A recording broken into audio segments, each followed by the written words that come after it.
our subconscious knows everything. What is it that subconsciously, right, we have not heard, have not seen, have not actually experienced? Subconsciously, and also through the experience of our ancestors that is also encoded in us, we have everything we need. So everything we ever read, everything we ever heard, all of that information, all of it is actually stored in our subconscious.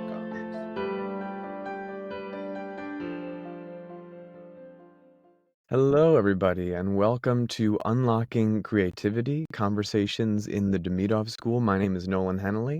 I'm an actor and voiceover artist based in New York City, and I am in my last year of the Teacher Certificate Training Program of the Demidov Association, along with my friend Kimon Fioretos, who's joining us from... Kimon, why don't you say where you're joining us from? From Athens, Greece. Hello, everybody. And I'm an actor and a teacher at the fourth year, as Nolan said. And we have together with us our professor and our mentor, Andrei Malaev-Babel, who is the certifying master teacher, actually, of this whole program. Thank you, Andrei, for being with us today. Thank you. Thank you for joining forces with me to do this podcast, which actually is quite fun to do with you guys. A lot of fun. Thank you. We're lucky to have you chatting with us and answering our questions. And so let's get right to it and let's see what kind of things we get to today. But the kind of way we wanted to sort of focus the conversation today was talking about preparation in general. How actors prepare, how they should prepare. We'll see if they do prepare, right? Many don't, and what that looks like. But I think one of the first things when I was sort of thinking about questions having to do with preparation is there's sort of a difference between how one might prepare for a rehearsal and how one might prepare for a performance on a given evening or a matinee during the day, if you're unlucky.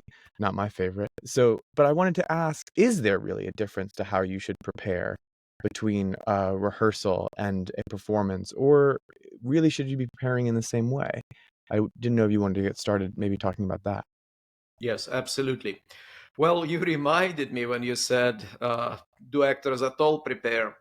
You reminded me immediately of something that Demidov says. I don't remember where, because of course I've dug myself into his archive, which has as much unpublished information as currently I was able to publish, but in English. But I will say this. One of his notes in the archive says, it's not as important how you prepare, as long as you prepare, which is a reaction to the fact that actors usually don't prepare really for a rehearsal or for the performance.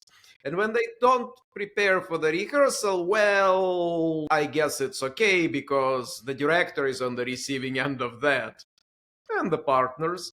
But when they don't prepare for the performance, then the audience is on the receiving end of it. And what happens then is a very peculiar thing, which I don't think is worthy of us actors. Actors begin to prepare and warm up on the audience's time and money. How many performances have you seen where the first act was and you kind of made yourself stay for the second, and the second took off, right? And just fireworks, right? And so on. Why? Well, because frankly, in the first act, they were warming up. They were warming up during the entire act sometimes. So what's wrong with that picture? What's wrong with that picture is that that means that, oh my God, you're telling me that I must find another hour at least prior to the start of the performance to warm up? Because if it takes me an hour to get warm, right, that means that hour really should happen prior to.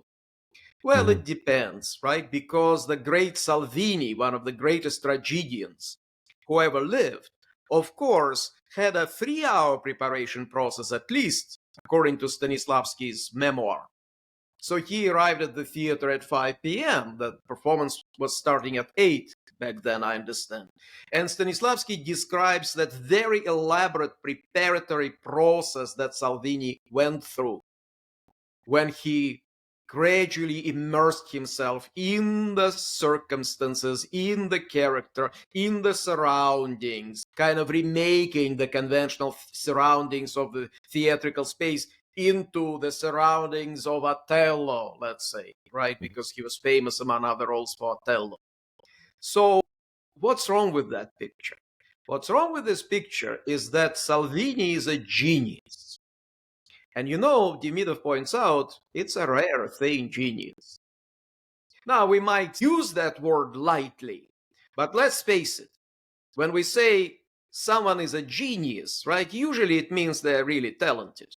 Well, When we Andrei, say, the cynic in me says, if he's a genius, what did he need 3 hours for? exactly, that's exactly where I'm heading, right?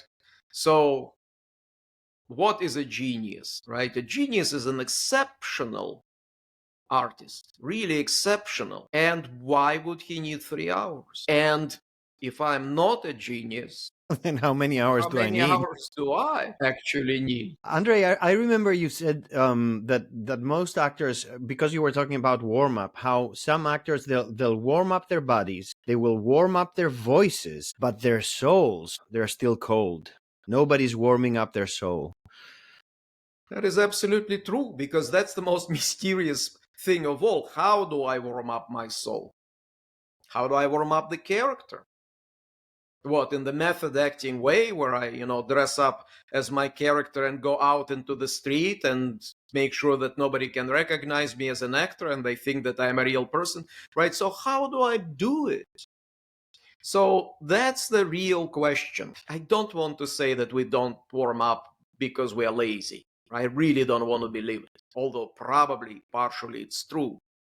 And Kimon, we're especially lazy when it comes to psychological warm-up, You know because what, it's Andrei? spiritual work. So, sorry, I'm sorry to interrupt you, Andrei, but please. I was thinking about that when you said I hate to say that actors are lazy. And yeah, we do hear that a lot, or sometimes we even are tempted to say it because it feels like they are. But when you just said it now, it made me think maybe it's not so much that actors are lazy, we're just tired of doing the wrong thing. Yeah, we don't know And what to do. That's why yeah, we suddenly stop doing any preparation or stop warming up. yeah, it's not a lack of desire, it's a disenchantment, And the right? Or a fact that dissatisfaction. yeah, and the fact that by doing these old things that we've been doing, you don't reach a result at the end. You're not warm up anyhow. It's an interesting thought, actually, very interesting thought, because it's very often that at the acting conservatory, right, where I teach, every once in a while somebody says, oh, that actor is exhausted. They really, we have to be careful not to overload them. Yeah, we were thinking of casting them in 3 shows. Maybe we should cast them in 2 because they're exhausted. And I'm thinking to myself quite intuitively, they're not exhausted because they're working hard. They're exhausted because you're not giving them enough work to do. Huh. Or they're giving them the wrong work to do. And that's what exhausts them. Give them that challenging role, right? And you will see that they will actually be just booming with energy. And that same energy that wasn't there is suddenly going to appear because they're doing something really meaningful and something that is nurturing their soul. So, yes, I agree with you. It's a much better way of looking at it, isn't it? Yeah. But I didn't wanna, fully, put us in a different direction. I'm very happy to redirect us back to what you were saying originally, Andrei, which was really about this question of warming up the soul or the spirit or the character, right? This Mhm. sort of, more difficult to get to part of us, right, than our voice or our body, which we have every tip and trick for how to warm up. How do we do it? Yeah. How do we do it? Well, let's look at what it is that we want to warm up. Our instrument, definitely, which, as you just mentioned, includes not just voice and body, because mostly actors do warm it up, the soul. And the soul, of course, is connected with the voice and the body, ideally. Ideally, they're inseparable. And ideally, your body responds to every movement of your soul, while your soul responds to every movement of your body. And the same about voice. Every sound comes from the soul, and every sound then echoes in the soul, making, right, that experience even richer. Yes, you can absolutely make a sound, surrender to it inwardly, and experience whatever it is that that sound makes you feel. So it is a process where everything is actually connected. So if that is the warm up we are talking about, where voice, body, and soul are warming up in totality as one thing, then it's a very good warm up. But I am warming up my instrument. What about the material that I am about to engage with? And this is where I think we have to be as creative and as adventurous and varied as we can be. Because, and I would like to ask you if you have some ideas about it, I am warming up for comedy versus I am warming up for tragedy. Should I warm up the same way? Tonight I am rehearsing comedy, or tonight I am performing comedy, versus tonight I am rehearsing or performing tragedy. Is it the same warm up? You know, it's funny. I don't know if I could exactly put words to what I do that is different, but as soon as I even hear the question, I sort of whole body sort of responds with, I know if it's tragedy, I'm going to need to be alone for a little while longer. And There I you know go. that to be profoundly true for me, There you that I go. have to find some space from people. And if it's comedy, that is not very much necessary for me. There you go. And you know, you're echoing one of the greatest tragedians who ever lived, the Moscow Art Theater star Leonidov, who was the only tragic actor within the Moscow Art Theater troupe, revered by Demidov. And Leonidov, on those days when he was performing one of his really most profound tragic roles, the one of Mitya Karamazov from Dostoevsky's Brothers Karamazovs, he said that in the morning of that day when I was performing, and performance was obviously in the evening, I would go out into that forest or into that park and just stroll there alone for a longest period of time. And as I left my home, I just didn't know if I was ever going to come back, meaning come back alive, because such is the tragic intensity of the role. So the same thing, Nolan, solitude, right? I want to be in solitude when it's tragedy. Andrei, I have a question now because we were talking about solitude, and some actors that might hear that, they might think, oh, he needs solitude to concentrate and start working on elements instead of, because we're not talking about that, are we? We're No, talking we're not about talking something about completely. public solitude. No, I'm kidding. For public solitude is when I'm alone in front of a bunch of people, in front of the audience, right? That's the state of the actor. No. We're not talking about preparation using the toolkit, the famous toolkit, Exactly. right? Different tools or different elements of the Stanislavski system or whatever it is. No, I think Nolan is just saying I need to be alone. Yeah. But that I understand. But most people that don't know and they come, they might start thinking about the small circle or the medium circle or the large circle and start working on concentration or thinking about isolation in that way, which is not what we're talking about. No, we are talking about very simple things, right? That are almost like intuition rather Yeah. than technique, right? I've always almost felt like I need some time and space for parts of my life to drop off of me. And that it's not a thing that I do consciously or actively. I'm really just thinking about it right now. It's like I need to give space so that all these little things about my life can drop off of me. It's almost like making space. Because it takes time for that transition, Nolan. You're talking about a transition, really, right? Hmm. I need some time to shed away Nolan so that Hamlet or whoever it is could show up, right? In a way. Or shed away whatever it is in me, about me, that is not Hamlet. I Hmm. loved how you said, Andre, to show up instead to dress up, which is what most people do when they get into No, characters rehearsal. show up. Yeah, They're dressing up the character instead of allowing it to show up. absolutely. No, they do show up. Interesting, right? So there you go. Again, it's something that is quite intimate. And when it comes to character work, that's the most intimate aspect of actors' work. It's something that does require that solitude, right? Peter O'Toole said it about studying lines. He insisted, right, that it's not learning lines, it's studying lines. He did not mean the kind of analytical study, of course, that people also might think of. And he says, no interlocutor. The same thing here, right, Nolan? No interlocutor. Because if somebody is watching, I don't think Hamlet is going to show up, right? And if someone is watching, how can I shed whatever is not necessary? Because it's a very deep, intuitive, and ultimately organic process that requires that peace and quiet or calm, right? The Demidovian culture of calm that has everything to do with this process, everything to do with it. There's another anecdotal thing that actors used to say, the old actors, right? The actors of the good old time used to say, comedy, full stomach, tragedy, empty stomach. That's interesting. Interesting, isn't it? But it makes sense because all of the tragedians had very sparing diet the day that they performed. They might boil a piece of meat and eat it, and that was it.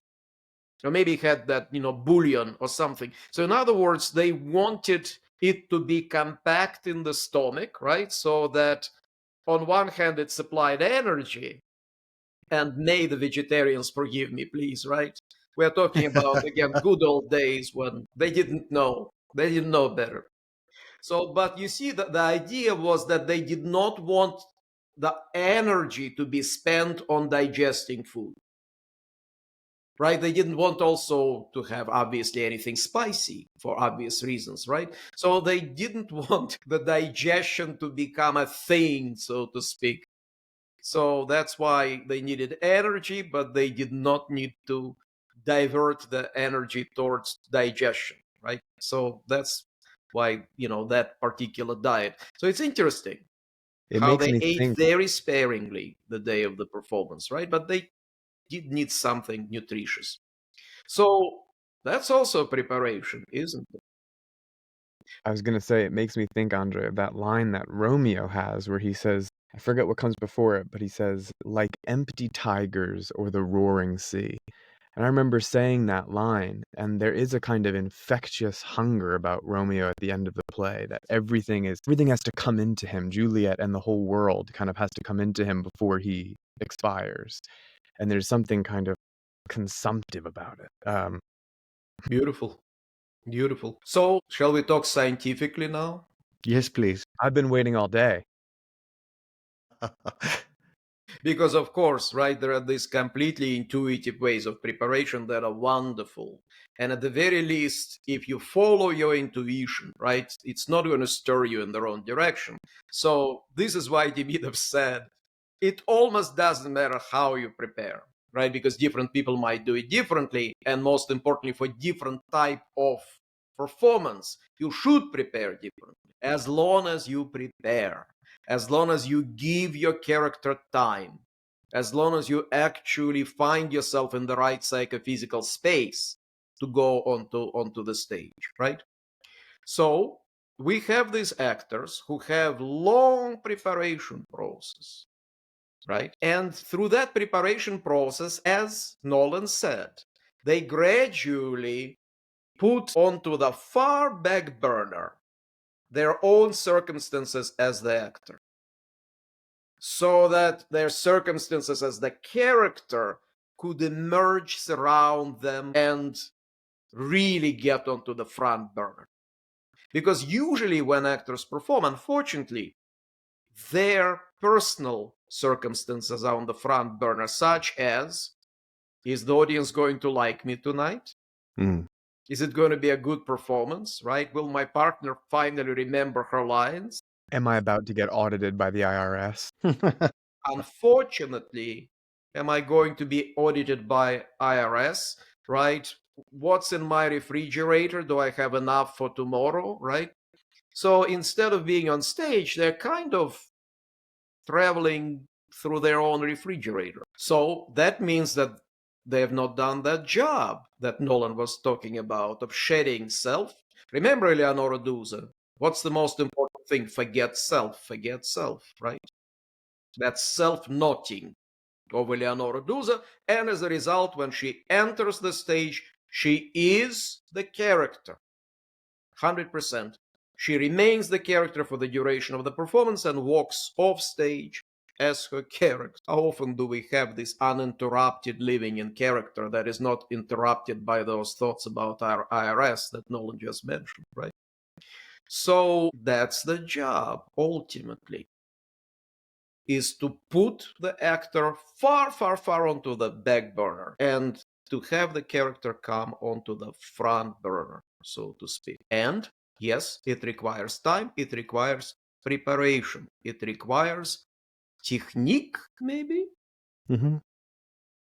So what are you thinking? What things in your Demidovian arsenal do you have that, in your opinion, might be able to serve an actor as they actually do that thing of forgetting self, right? And therefore engaging with completely different set of circumstances. Well, if I have, and now I'm going a little bit back. If I've done my character accumulation, and if I've done character facilitation, and if I've assigned everything that I need to assign, and then I toss everything away and empty, in a sense, this work that I've done, and I've created trust in myself. I've cultivated trust in myself that I can do this reincarnation. I can do this transformation of letting this thing pass through me, in a sense. So Then I it will have the take trust. care of itself, right? In a sense, yeah.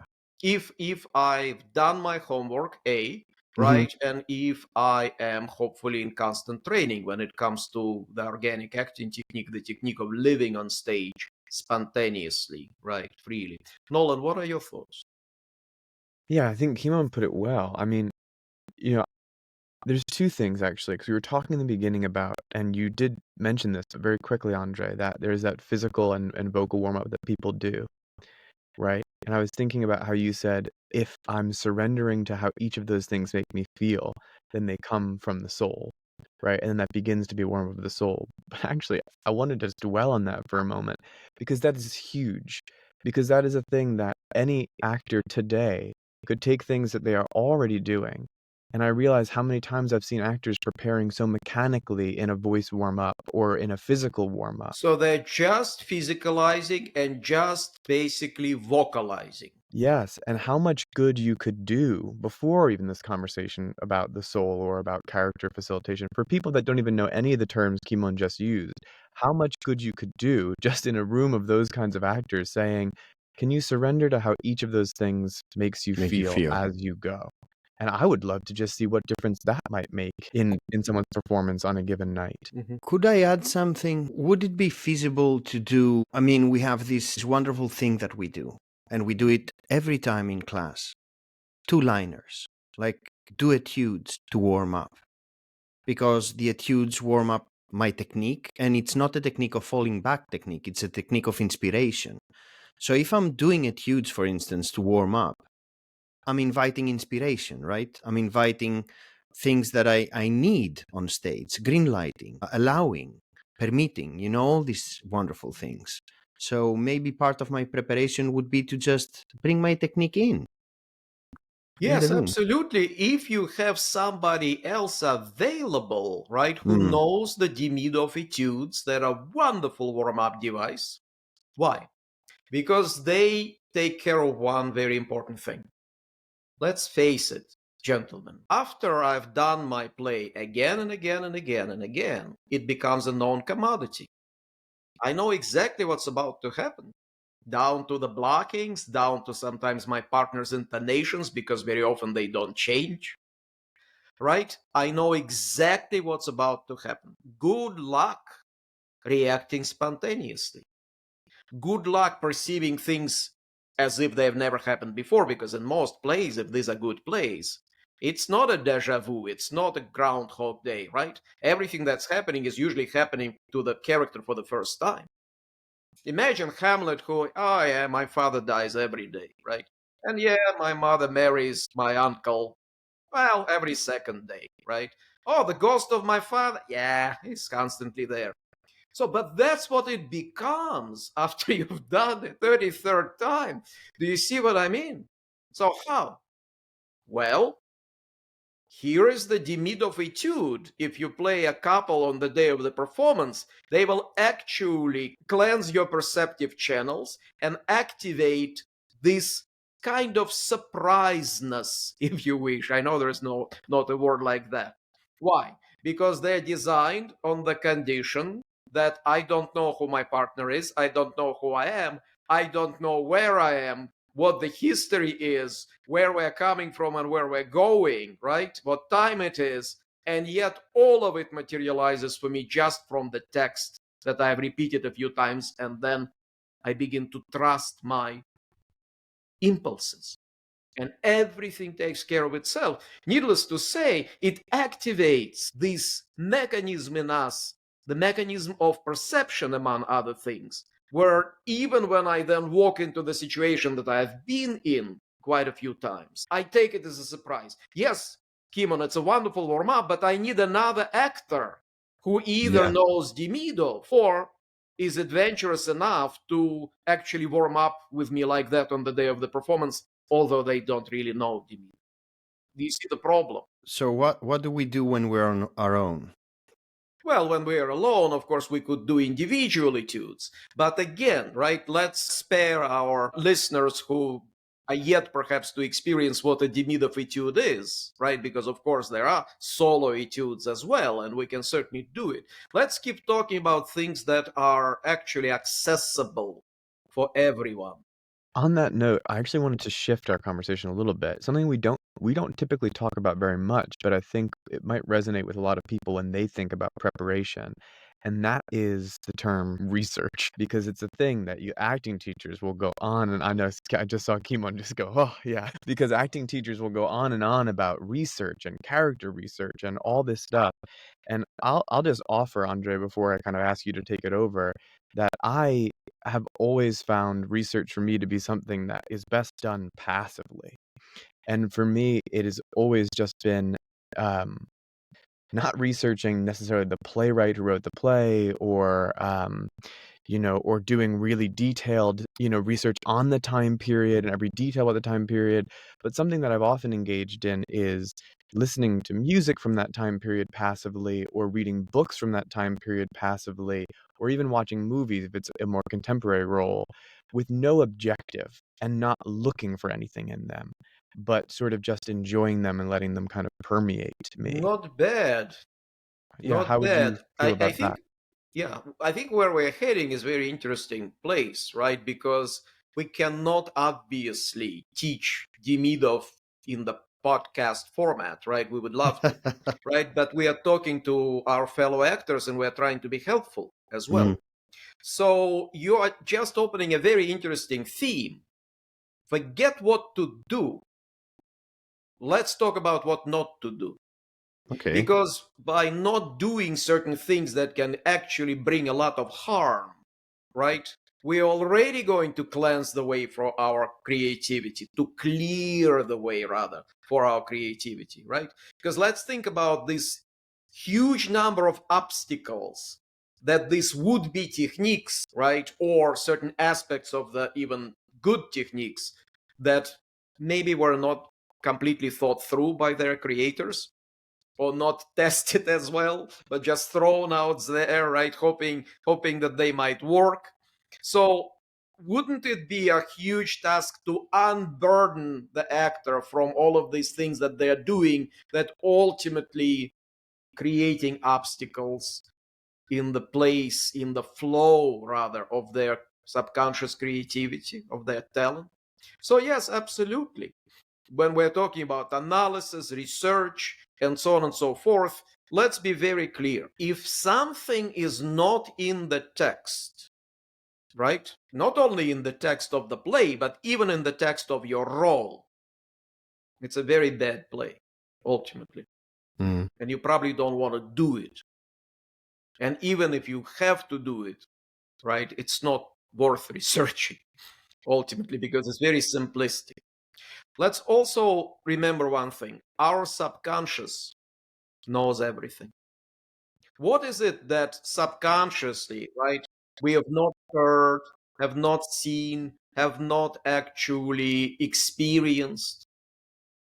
Subconsciously, and also through the experience of our ancestors that is also encoded in us, we have everything we need. So everything we ever read, everything we ever heard, all of that information, all of it is actually stored in our subconscious. And we have access through our subconscious to all of the faraway resources that for our subconscious is at its fingertips, not at all far away. Sounds like magic. It's not magic at all. Human beings have enormous capacities that unfortunately are being underused. And so we keep relying on gadgets to do it for us. Nothing wrong with that either, right? But we have to remember that we also have these capacities. And when it comes to the art of acting, we better have access to all that by learning to trust our intuition, learning to trust our subconscious. So there's that. And another thing about it is that, remember, when Shakespeare wrote his plays, he knew very well that that actor is not going to have anything in their hands but that role. Mm. A role that only says what they're saying, and that's it. So that means that they put into that role everything that the actor needed. They guided the actor through that role. They directed the actor through that role. Every great, playwright does it. So that trust that I don't have to go outside of the text in order to truly immerse myself in my role is also going to do us a lot of good. Mm-hmm. Yeah, it sounds like blasphemy, right? Because, of course, research, what are you saying? What if there is something in my role that I actually don't know what it is? Don't look it up. See what happens in rehearsal. It will probably be revealed to you in rehearsal what it is. Or you will come up with something spontaneous that actually is going to be more profound than whatever intellectual knowledge could beget, right? So there is also, don't overthink, don't overanalyze, don't research, because when you're researching, you're ultimately probably going to come up with your own interpretation that may not be at all accurate, or worse yet, somebody else's interpretation, because when you're researching, you're looking up a bunch of opinions that are not even your own. Yeah. By scholars, by people who may not even know anything about theater or acting whatsoever, right? For them, it's all either abstract ideas or a chance to prove their own theory. You see what I mean? So you can't, because then it's not your creativity whatsoever. Trust that you as an actor can embody the text. That alone, I think, is going to unburden a lot of people, except that they need guts. They need faith and trust in their talent and in their subconscious powers. They need a lot of guts to do it because, of course, we've been taught to research everything, to Google and to look up every little comma, every little semicolon, right? Every little even nothing. Now that you said about the research, Andrei, I'm wondering if there's another thing that actors actually do due to specific schools that actually profess words like intuition and instinct. And then on their second year, what they do is like you need to break everything down to a very single bit and then assign, an active verb and then find the emotional through line and the action line and all these kind of things. And then the preparation of the actor becomes all these intricate little things that they hope they're going to remember while they're in rehearsal. And they're going to test out and they have all these ideas and they break down everything into minute details. And they try like a Frankenstein. They're trying to connect all the cables and all the parts and make it go alive, which usually it goes dead and they might give up and then they might find something. Yeah, definitely. The problem is and you said it, second year. So what happens is that year, actors did not become fully established in the technique of intuition. Because the technique of intuition is ultimately wishful thinking in most schools. It's just a wish, right? I wish you were intuitive. I wish you were, right? How?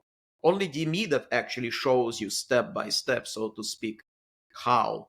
Step by step is the wrong word because he actually shows it to you all at once from the First first step. day, right, of training. But only Demidov has that technique that is purely based in intuition and nothing else whatsoever, right? And is stimulating intuition, actually allowing you to trust intuition. So the problem is that first year, it was wishful thinking about intuition. Nobody got rooted or established in the art of following the instinct, right, Kimon? And then the second year, they're throwing something completely polar opposite onto you, and ultimately you are neither here nor there. If an actor is established in the art of intuition, fully trained and established, like for a couple of years, nothing but intuition, that becomes a bulletproof instinct, Kimon, even Stanislavski with his analytical techniques, cannot derail them. They will take from it what they need, right? They will let go of all the rubbish, and things are going to be okay. We mentioned Salvini, but let's not forget Ira Aldrich, the great African-American tragedian, right?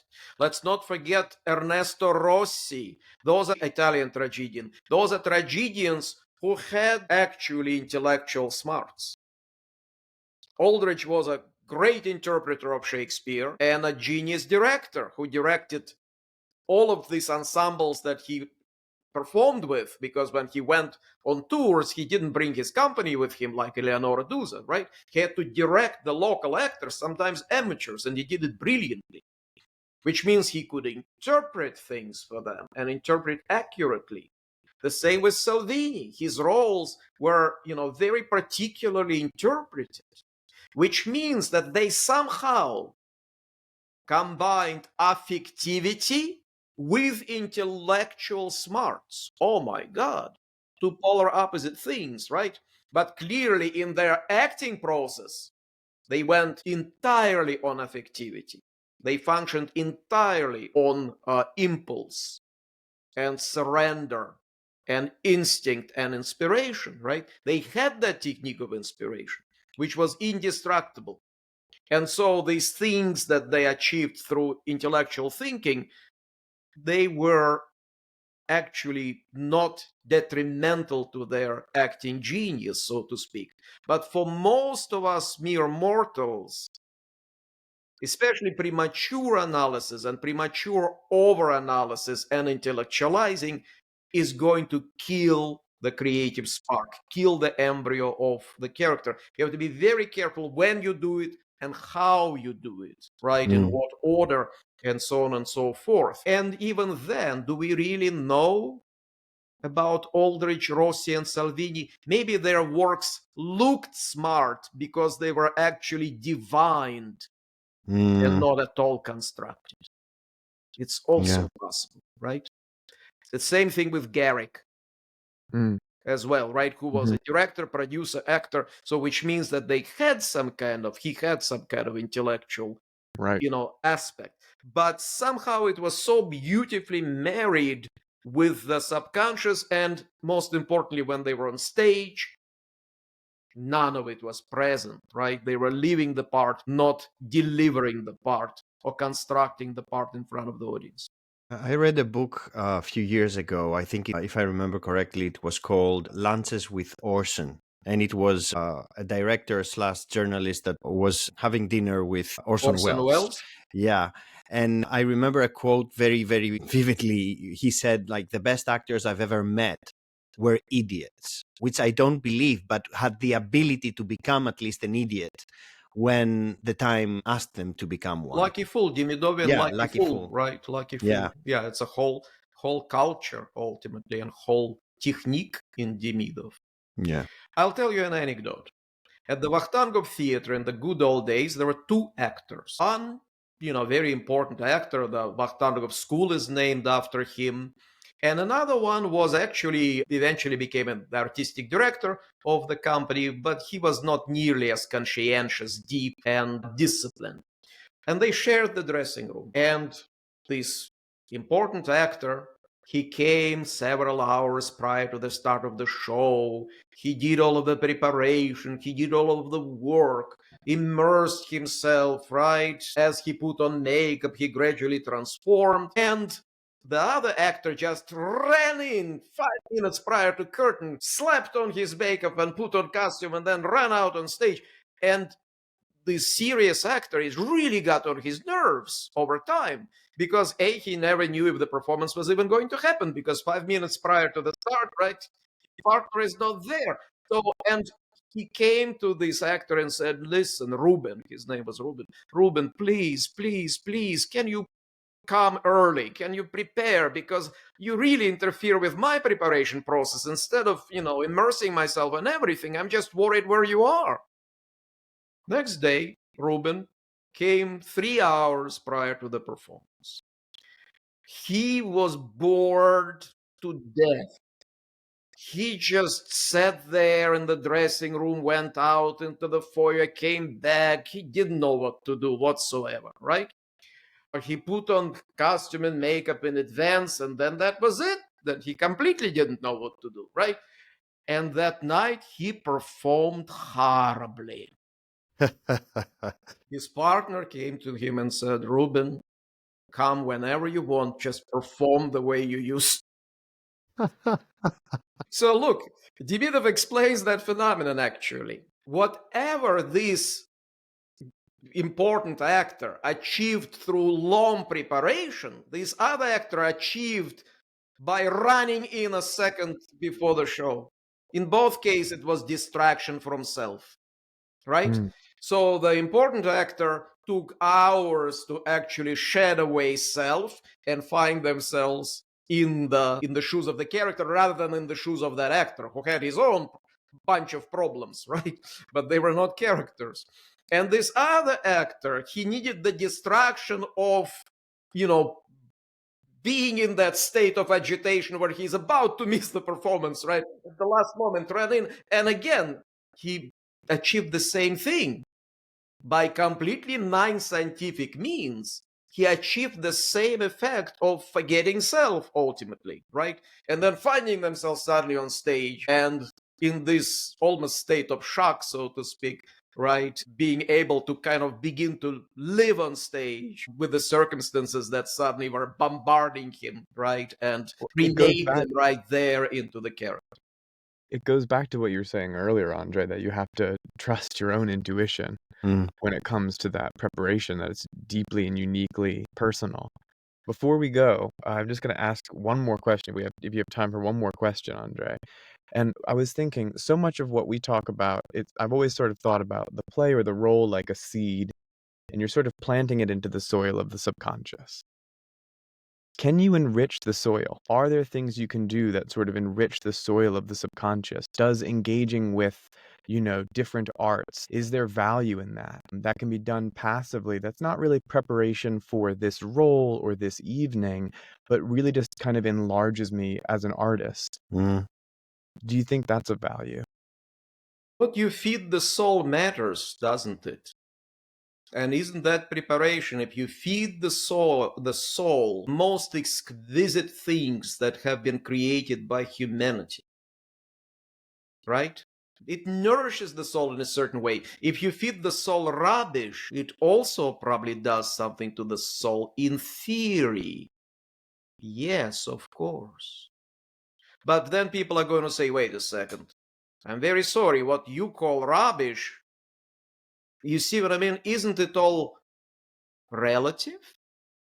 And Demidov says, no, it's not actually. It's not relative. It's only the level of this individual's development or of this entire culture's development, right? That is relevant. But ideals in art are absolute. Well, that brings us to time for the day. I'll share one last thing, which is I remember, Andrei, when I went down to study with you now almost 10 years ago, I think. Yep, 10 years ago. I remember the first week we came in, someone asked you, they said, what is our homework going to be like? They meant for the course of the whole class. What should we expect, right? 'Cause everyone was coming in from different schools of thought. And you said, for this week, there is a rose garden in the museum across the way from the theater. Why don't you go and see how well you can really smell a rose? And Beautiful. I remember some of the students writing it down. But not going to the rose garden, probably. Because once you wrote it down, that's it. There's no reason to go to the rose garden, right? Yeah. That's another thing about preparation. Don't write it down. Because when you're writing something down, you're basically sending the message to the subconscious, I'll do it later. I can always go back to these notes. I can always look them up, right? And so things get postponed. And when things get postponed, they never get done. Go to the garden. Because look, guys, do we really smell? No, we kind of smell. Go into the depth of the smell, really enjoy the smell, merge yourself with the smell, surrender to the smell. That's a very good preparation also for rehearsal and performance, not just developing a healthy quality for an actor. Well, let's leave it there for now. And it's, spring is springing here in New York, so maybe everyone should go out and smell a rose. I I'm wish going to that for smell my everybody. dog. All right. Thank you, Andre. Thank you, Andrei. Thank you, Nolan. Thank you, Kimon.